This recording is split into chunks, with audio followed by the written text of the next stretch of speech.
Okay, let us resume the reading of the Stopping Illegal Immigration, Issue 14, and we are reading the no side. Sorry about that confusion earlier. Let's resume on page 273. The key to effective enforcement is to augment our border enforcement efforts with a system that ensures that all workers hired in the United States are in our country legally. The bill accomplishes this by building an electronic worker verification system. The bill contemplates credit card swipe machines, but for Social Security cards, driver's license, or immigration documents, and only at the point of hire, combined with tough sanctions for employers who attempt to end-run the new system. I predict that the responsible employers will support it as long as the verification system is functional and the new system is combined with legal channels for workers here and those needed in the future. I predict that unscrupulous employers, those that benefit from the dysfunctional status quo, will oppose it. The keys to making the admission system realistic, controlled, and workable are A. To provide enough visas for the expected future flow of workers and families, and B. To avoid the exploitation and abuses of old-style guest worker programs. Secure America accomplishes the first by creating 400,000 worker visas a year and increasing family reunification visas so that the current illegal flow will be funneled into a legal one while being fair to those from around the world. It tackles the second by requiring employers to pay newly admitted workers the same wages as similarly situated workers, and by mostly delinking worker status from employer say-so. For example, workers on temporary visas, 3-year visas, renewable, will be able to vote with their feet and change jobs without threatening their immigration status. After 4 years in the country, such workers will be able to self-petition for permanent residence rather than having to ask for the blessings of a particular employer. The key to putting migration on legal footing once and for all is to find a way for the 11 million or so undocumented immigrants to come out of the shadows voluntarily and transition to legal status. Secure America addresses this controversial issue head on.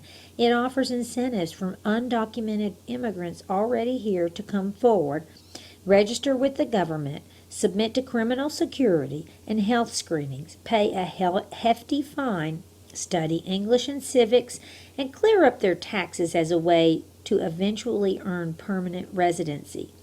Immigrants who meet these requirements can apply for permanent residence after 6 years and become eligible for citizenship in 11 years at the earliest. And this component interacts with the family reunification provisions such that those waiting in the queue outside the U.S. secure permanent residence before those previously undocumented immigrants who obtained temporary status.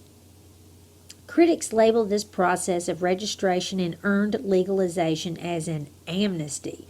Senator Kennedy rightly objects that there is no free pass, no automatic pardon, no trip to the front of the line. The Wall Street Journal editorial page, which I suspect rarely lines up with the senior Massachusetts senator, agrees. This amnesty charge may be potent as a political slogan, but it becomes far less persuasive when you examine its real-world implications. If paying a fine isn't good enough for illegals already here, what are the restrictionists proposing? Mass arrests, raids on job-creating businesses, or deportations? Those who wave the no amnesty flag are actually encouraging a larger underground illegal population. The only reform that has a chance to succeed is one that recognizes the reality that 10 or so million illegal aliens already work in the U.S. and are vital to the economy and their communities. Finally, the bill promotes the successful integration of new immigrants into local communities. Immigration to America has worked throughout our history because newcomers have been encouraged to become new Americans. Secure America takes steps to renew this commitment by increasing English classes for adult immigrants, citizenship promotion and preparation, and the legal security immigrant workers need to move up the economic ladder. In fact, it's worth noting that when 3 million undocumented immigrants became legal immigrants some 20 years ago, their wages increased by 14% over 5 years. They were no longer afraid to speak up or change jobs, and their productivity increased dramatically. They studied English and improved their skills through training. The bill also deals with a long-standing and legitimate complaint from state and local governments by reimbursing costs related to health care and other public services. The bill certainly has its faults and its critics. The immigration enforcement provisions are strong, but will need to be strengthened if we are to ensure immigrant workers and families use widened legal channels and no others. Similarly, the bill aims to construct a temporary worker program that adequately protects both native and immigrant workers alike, but will probably need to be tweaked to fully realize that objective. After all, the goal of immigration reform should be nothing less than to restore the rule of law, both to our immigration system and to low-wage labor markets. And unfortunately, the bill does not adequately address the acknowledged long-term solution to the migration challenge, economic development and sending nations and communities. It is my hope that this session's immigration reform debate will serve as a stepping stone to, if not a venue for, a much-needed review of trade, aid, and development policies in the Americas. Overall, though, the bill's premise is brilliant and its promise viable. Take migration out of the black market and bring it under the rule of law. Funnel the illegal flow into legal channels. Increase the legality of the migration that is occurring rather than increase the numbers of those who enter. Get control of the flow so we can get control of our border. Bring undocumented immigration out of the shadows and under the protection of our laws. Know who is in our country and who is entering it. Shift from repressing migration ineffectively to regulating migration intelligently. Turn the broken status quo into a functioning, regulated system. Drain the swamp of fake documents and criminal smugglers. Vetted airport arrivals instead of deaths in the desert. Families united rather than divided for decades. Verification and mechanisms that work and fake documents that don't Legal workers and an equal playing field for honest employers. Equal labor rights for all rather than a race to the bottom for most. In sum, this bill represents a 21st century solution for a 21st century challenge. The Corn and Kyle bill, right direction but falls short. The proposal introduced recently by Senators John Cornyn and Jon Kyl is a serious bill, and Senator Cornyn in particular has distinguished himself recently by his eloquent diagnosis of our broken immigration system. He has repeatedly said that the only way to solve the immigration dilemma is to combine tougher enforcement with a legal regime that deals realistically both with those entering our nation and those already here. Unfortunately, the bill as introduced is not workable. Instead of offering carrots to draw the 11 million out of the shadows so that they register with the government, submit to screenings, pay a fine, and get in line for eventual permanent residency, it presents mostly sticks that would end up with most undocumented immigrants opting to remain in the shadows.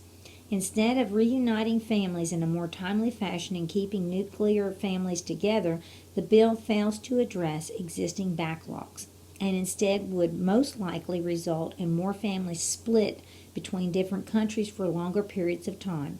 Instead of ensuring that immigrant workers are treated equally so that both low-wage workers and law-abiding employers benefit, the bill would likely end up favoring employers who undercut their competitors by hiring short-term guest workers.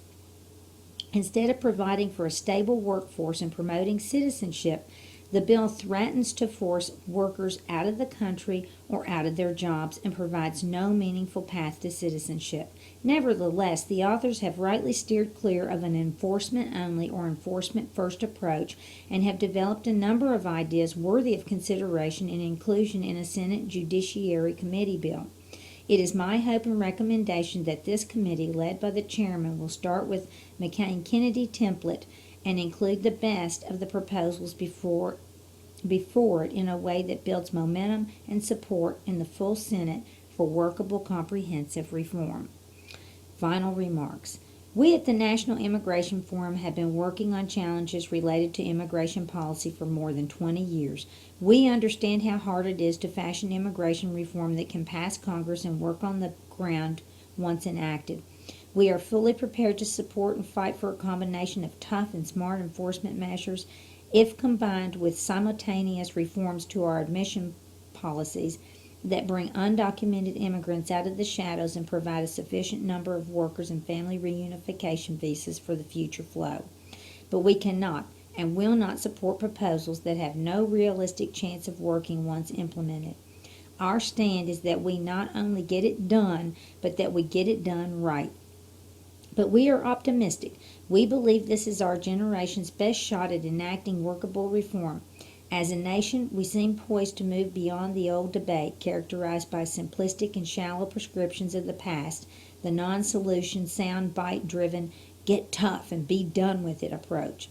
The nation is ready to take part in a new debate, one that takes all of the moving parts into full consideration and at the same time. The old debate suggests that we have to choose between being a nation of immigrants or a nation of laws.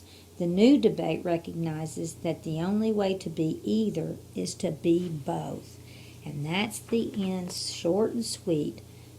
Write your papers. Talk to you later.